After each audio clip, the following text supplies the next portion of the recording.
नमस्कार दोस्तों, वासुदेवा एकेडमी के यूट्यूब चैनल पर आपका स्वागत है।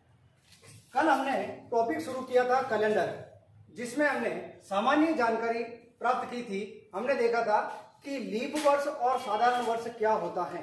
तो आपने देखा होगा कि लीप वर्ष चेक करने के लिए जो भी वर्ष आपको दे रखा है, उस वर्ष के अंतिम 2 अंकों में 4 का भाग देने पर, देखिए जो भी वर्ष दे रखा है लास्ट 2 अंकों में 4 का भाग पूरा जाएगा तो वह लीप वर्ष कहलाएगा। आप देख सकते हैं 92 में भाग पूरा जा रहा है, इसीलिए यह लीप वर्ष होगा। यदि 4 का भाग पूरा नहीं जाएगा तो वह साधारण वर्ष होगा।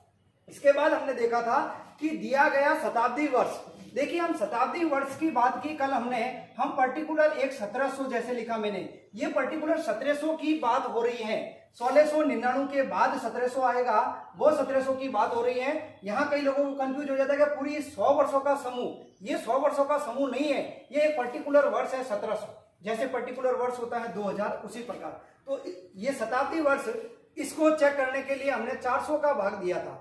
400 का भाग पूरा जाएगा तो वह लीप वर्ष होगा, अन्यथा वह साधारण वर्ष होगा।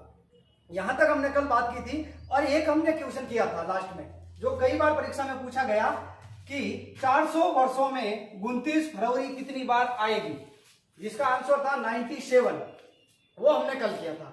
अब देखिए उससे संबंधित ही कुछ बातें और पूछी जाती हैं, कुछ क्वेश्चन और पूछे जाते हैं। देखिए सेकंड क्वेश्चन, अब आपसे ये पूछ ले कि 400 वर्षों में 29 तारीख कितनी बार आएगी। देखिए कल जो हमने क्वेश्चन किया था वो था 29 फरवरी कितनी बार आएगी, ये क्वेश्चन है 29 तारीख कितनी बार आएगी। दोनों क्वेश्चन में फर्क है, यहां बात हो रही है केवल तारीख की। तो आप जानते हैं हर महीने में 29 तारीख आती है, हर महीने में 29 तारीख आती है। वह भी आपसे पूछा गया है कि 400 वर्षों में 29 तारीख कितनी बार आएगी। देखिए दोस्तों, कल हमने देखा था कि 400 वर्षों में 29 फरवरी 97 बार आती है और 29 तारीख कितनी बार आएगी। तो देखिए हम पहले बात करते हैं विदाउट फरवरी 29 तारीख कितनी बार आएगी। देखिए विदाउट फरवरी यानी हम फरवरी महीने की बात नहीं कर रहे हैं, मतलब पीछे 11 महीने बचे, हर महीने में 29 तारीख आती है। तो 11 महीने हुए, हर महीने में आती है, तो 11 महीने और 400 सालों की बात हो रही है, इंटू 400 करेंगे यानी 4400 बार, यानी 29 फरवरी 29 तारीख विदाउट फरवरी कितनी बार आएगी, 4400 बार आएगी। अब बात करते हैं फरवरी की, विद फरवरी। अब देखिए विद फरवरी कल हमने देखा था 29 फरवरी 97 बार आती है, आपका आंसर होगा 4497 बार। यानी आपसे क्वेश्चन ये पूछा गया कि 400 वर्षों में 29 तारीख कितनी बार आएगी, तो आपका आंसर होगा 4497 बार। देखिए इससे संबंधित एक और क्वेश्चन आपसे पूछा जा सकता है। आपसे ये पूछा जाए 100 वर्षों में 29 फरवरी कितनी बार आएगी।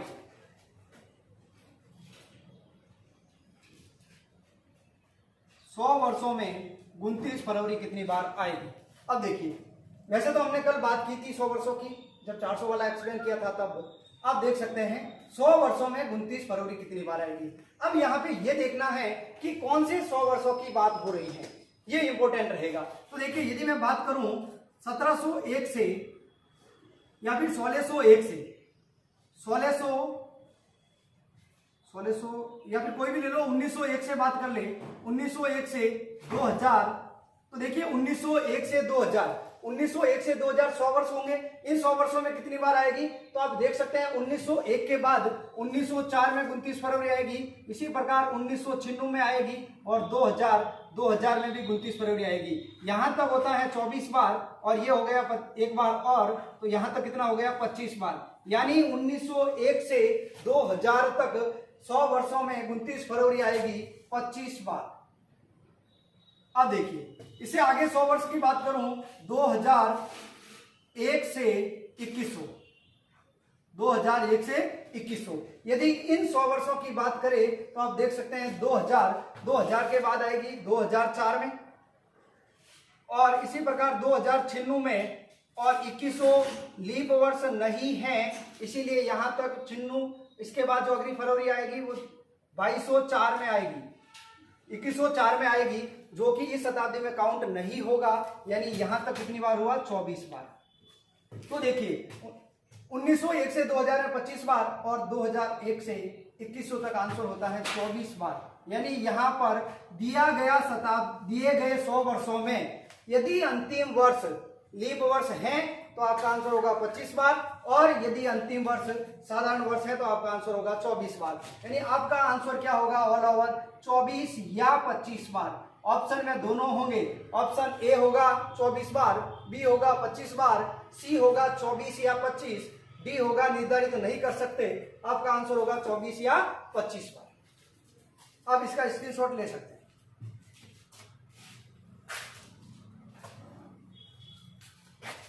अब देखिए आगे,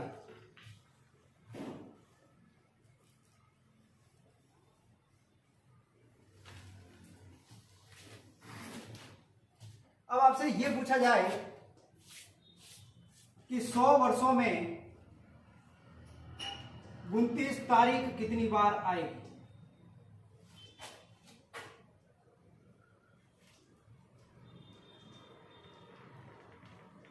सौ वर्षों में 29 तारीख कितनी बार आएगी?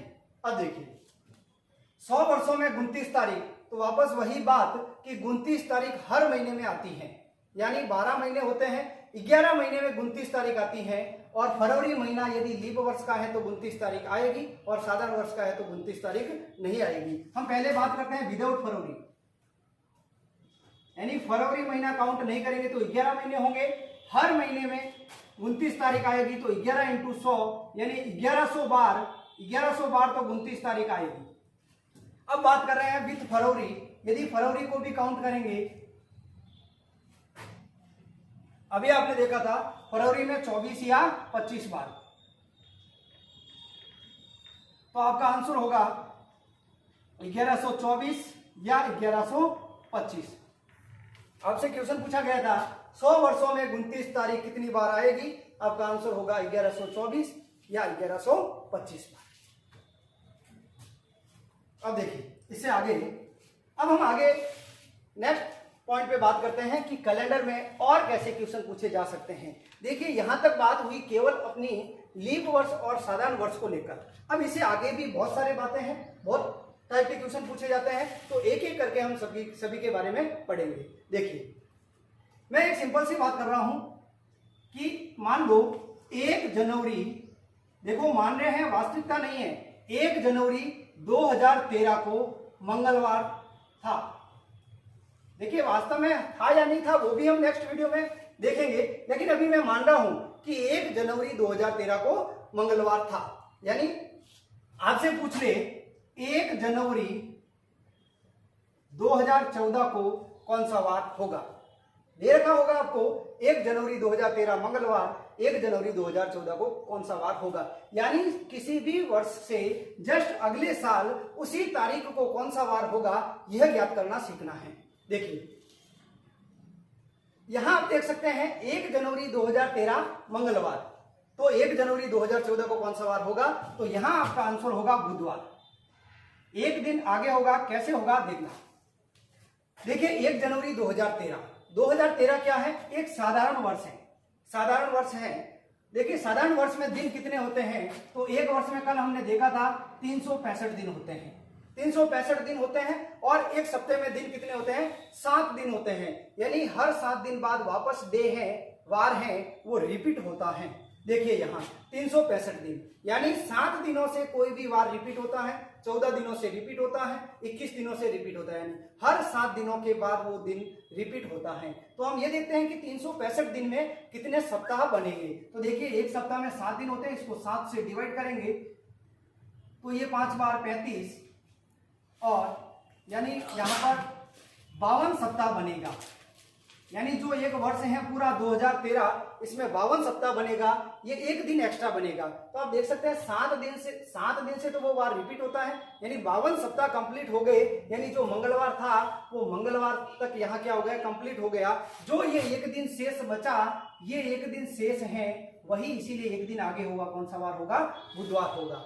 यानी यहां से कॉन्सेप्ट आया अपने पास कि साधारण वर्ष का कोई भी तारीख दे रखी हो और उसका वार दे रखा हो तो उसे जस्ट अगले साल उसी तारीख को एक दिन अधिक होता है, ये ध्यान रखना है। अब देखिए, इससे थोड़ा घुमाकर आपसे पूछ ले कि 31 दिसंबर, आपसे पूछ ले 31 दिसंबर 2013 को कौन सा वार होगा, तो आप देख सकते हैं 31 दिसंबर 2013 यानी कि यहां मंगलवार था, यहां बुधवार हो रहा है, तो यहां बीच में क्या होगा? वापस मंगलवार ही होगा। यानी यहां एक कॉन्सेप्ट और बीच में आ गया कि एक साधारण वर्ष जिस वार को शुरू होता है, जिस दिन शुरू होता है उसी दिन एंड होता है। प्रत्येक साधारण वर्ष जिस दिन शुरू होगा उसी दिन एंड होगा। जैसे आप पिछले साल का जो कैलेंडर है 2019 का, उसमें देख सकते हैं 1 तारीख को जो वार था वही वार आपको 31 दिसंबर को भी मिलेगा। अब देखिए, इसी क्रम में हम आगे देखते हैं 1 जनवरी 2014 को क्या होगा? बुधवार होगा। हम बात करें 1 जनवरी 2015, 1 जनवरी 2015, यहां भी आप देख सकते हैं 2014 साधारण वर्ष है, वापस वही बात होगी, एक दिन बचेगा, यानी एक दिन आगे आएगा बुधवार, यानी यहां पे क्या होगा? गुरुवार होगा। यानी 1 जनवरी 2015 का भी वार आप बता सकते हैं, इसके अकॉर्डिंग क्या होगा? गुरुवार होगा। और देखिए 1 जनवरी 2016, देखिए 1 जनवरी 2016 को क्या वार होगा? तो यहां 2015 1 जनवरी को था गुरुवार, तो 1 जनवरी 2016 एक दिन ज्यादा होगा, या क्या हो जाएगा आपका? शुक्रवार। और देखिए 1 जनवरी 2017, देखिए 1 जनवरी 2017 क्या वार होगा? यहां देखिए 1 जनवरी को था शुक्रवार, यहां क्या होगा? शनिवार नहीं होगा, यहां रविवार होगा। ऐसा क्यों? देखिए 2016 लीप वर्ष है, 2016 लीप वर्ष है। साधारण वर्ष में 365 दिन होते हैं, लीप वर्ष में 366 दिन होते हैं। आप देख सकते हैं 366 को 7 से डिवाइड करेंगे तो यहां पर रिमाइंडर जो शेषफल बचेगा वो 2 शेषफल बचेगा। यानी यहां पे कितने दिन बच रहे हैं? 2 दिन बच रहे हैं, इसीलिए 2 दिन ज्यादा होंगे। शुक्रवार के बाद शनिवार नहीं होकर रविवार होगा। यानी दिया गया वर्ष यदि लीप वर्ष है तो उसे जस्ट अगले साल 2 दिन अधिक होते हैं, और साधारण वर्ष है तो 1 दिन अधिक होता है।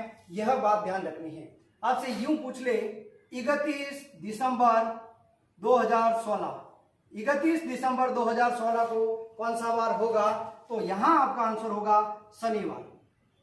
अब देखिए यहां तक 2 बातें सामने आई हैं कि साधारण वर्ष जिस दिन शुरू होता है उसी दिन एंड होता है, उसे अगला साल 1 दिन बाद में शुरू होता है। लीप वर्ष जिस दिन शुरू होता है उससे 1 दिन बाद एंड होता है, और उससे 1 दिन बाद अगला वर्ष शुरू होता है। अब देखिए यहां तक बात आपको समझ में आ गई होगी, लेकिन पेपर बनाने वाले थोड़े अपने से एडवांस होते हैं। पिछली बार कई एग्जाम में पूछा गया क्वेश्चन, आपसे पूछा 5 मार्च 2012 को यदि गुरुवार था तो 5 मार्च 2013 को कौन सा वार होगा? देखिए यहां हमने बात की कि कोई भी तारीख हो, जरूरी नहीं कि 1 तारीख ही हो, किसी भी वर्ष की कोई भी तारीख देकर जस्ट अगले साल उसी तारीख का आपसे वार पूछा जाए। यहां वही बात हुई, 5 मार्च 2012 गुरुवार, 5 मार्च 2013 को क्या वार होगा? तो देखिए यहां पर जो 2012 है ये लीप वर्ष है, और हमने यहां भी देखा था कि ये 2016 लीप वर्ष था। इसके बाद हमने यहां 2 दिन एक्स्ट्रा लिए थे। शुक्रवार के बाद क्या लिया? शनिवार को छोड़कर रविवार लिया था। यदि हम यही यहां पे लगाएंगे तो गुरुवार के बाद क्या आना चाहिए? शुक्रवार को छोड़कर शनिवार आना चाहिए, लेकिन ऐसा नहीं है। गुरुवार के बाद आपका आंसर क्या होगा? शुक्रवार होगा। देखिए ऐसा क्यों हो रहा है? क्योंकि यहां पर जो बात हो रही है वो 5 मार्च की हो रही है, 5 मार्च की हो रही है। यानी जो 29 फरवरी है, 29 फरवरी 2012 में होती है, जो दी गई अवधि में नहीं आती है। यहां जो फरवरी आएगी वो 2013 की आएगी, जो कि 28 दिन की ही है, इसीलिए यहां 1 दिन का गैप लेना है। जबकि यहां पर बीच में जो फरवरी महीना आ रहा था वो 2016 का आ रहा था। यानी आपको यह भी ध्यान रखना है कि जिन 2 समय की बात हो रही है उनके बीच में फरवरी कौन सी आ रही है। यदि 28 दिनों वाली फरवरी आ रही है तो आपको 1 दिन का गैप लेना है, और 29 तारीख वाली फरवरी आ रही है तो आपको 2 दिन का गैप लेना है। देखिए एक और आपको दे रखा है, यदि 20 जुलाई 2019 को मंगलवार, तो आपसे पूछा 20 जुलाई 2020 को कौन सा वार होगा। अब देखिए यहां आपको दे रखा है 20 जुलाई 2019। देखिए 20 जुलाई 2019 और यहां है 20 जुलाई 2020। आपको यह देखना है कि बीच में 29 फरवरी कौन से वर्ष की आ रही है। आप देख सकते हैं जुलाई महीना है, 2019 वाली फरवरी चली गई, अब जो फरवरी आएगी वो बीच में 2020 वाली आएगी। जब 2020 की फरवरी आएगी तो 2020 क्या है, लीप वर्ष है। लीप वर्ष है मतलब 29 फरवरी होगी यहाँ पे, यानी यहाँ आपको 2 दिन का गैप लेना है। मंगलवार के बाद आपका आंसर बुधवार नहीं होकर गुरुवार होगा। देखिए इस पर आधारित क्वेश्चन कई बार पूछा गया है, तो आपको विशेष ध्यान रखना है कि बीच में कौन सी फरवरी आ रही है। धन्यवाद।